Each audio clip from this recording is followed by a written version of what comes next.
Carl, Tomi Juric back in Adelaide. How good is it to have a player like that back on board? Yeah, I'm excited. I think our fans and supporters will be excited as well to have a quality striker like that. You know, when we looked at the squad and you look at past A-League seasons, teams that win it, they have strikers that score 15 to 20 goals, and we believe Tomi can do that for us, so that will give us a really good opportunity to push to win the championship. A lot of the time when Socceroos have come back to the A-League in the past, we've got a few here in Adelaide, but normally we've seen a lot of them go, particularly bigger names, to Sydney or to Melbourne. How much big of a statement, I guess, is this? Yeah, it shows where, as a club, where we want to head. We want to have good players here. We want to be competing, and and now with Tomi coming, the players that we've got in our front line, we've got Tomi, we've got Benny, we've got James. They're all Socceroos. Have played for the Socceroos, so that gives us a lot of attacking options, and it's going to provide a threat to a lot of the other teams in the A-League.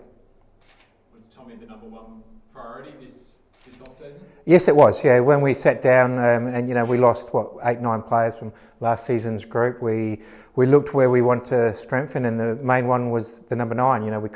We'd have loved to have kept Christian, but we couldn't do that. So we had a good look around, and Tomi was the number 1, and that's the one that we went after. And I had a good chat with Tomi and explained how we wanted to play, and he fits exactly the way that I want to play. So we're looking forward to having him back here, and he's not coming back here just to. He wants to get back into the Socceroos, and he wants to make another move from here. So we look at it to provide that platform for him to get back into that Socceroos team. Is it just a one-year deal?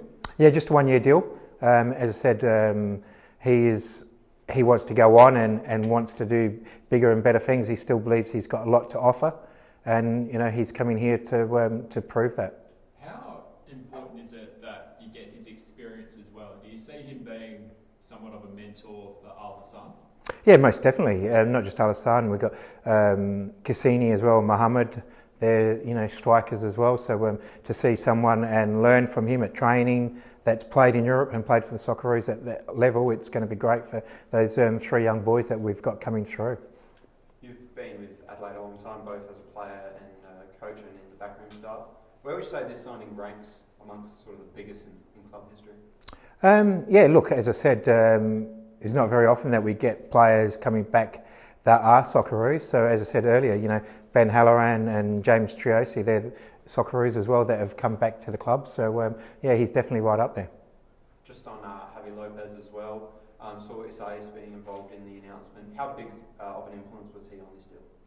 Yeah, a huge influence. He contacted Bruce and put us in contact with Javi. So and when we had a look and you see his credentials and the experience that he has, we're looking forward to him coming in and helping. As you said, we've got a lot of young players in our group, and it was important that we brought players with good experience and that have played at a high level that our young players can learn from. And we're really looking forward to having Javi here and looking forward to him showing that leadership quality. He was captain of Espanyol for a long time, so it's important that he brings these leadership qualities to our young group.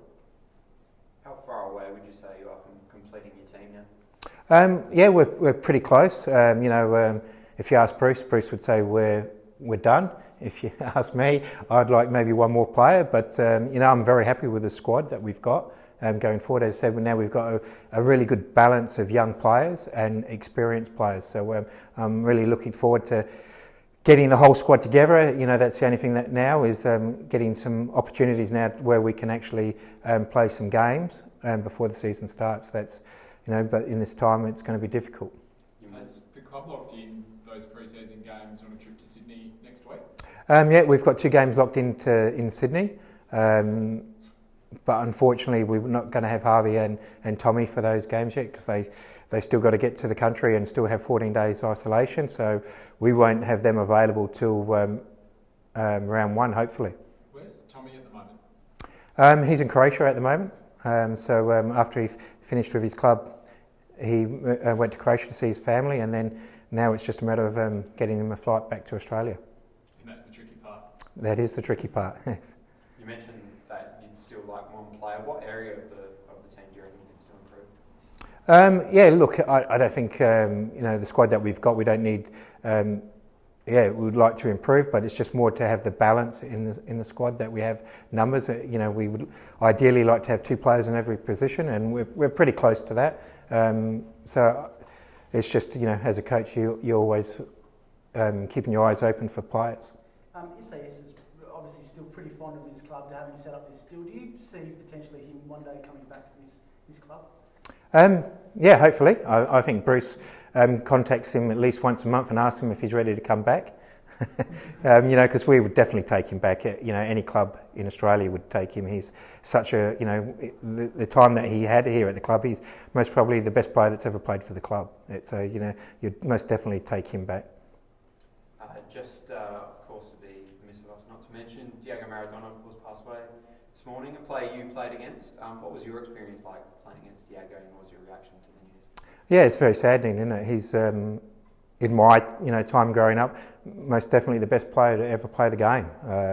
Some of the things he did on the football field was just you couldn't see anyone else doing what he did at the time, and especially back in the 80s and 90s, football was very different, especially for players like him that were so skillful.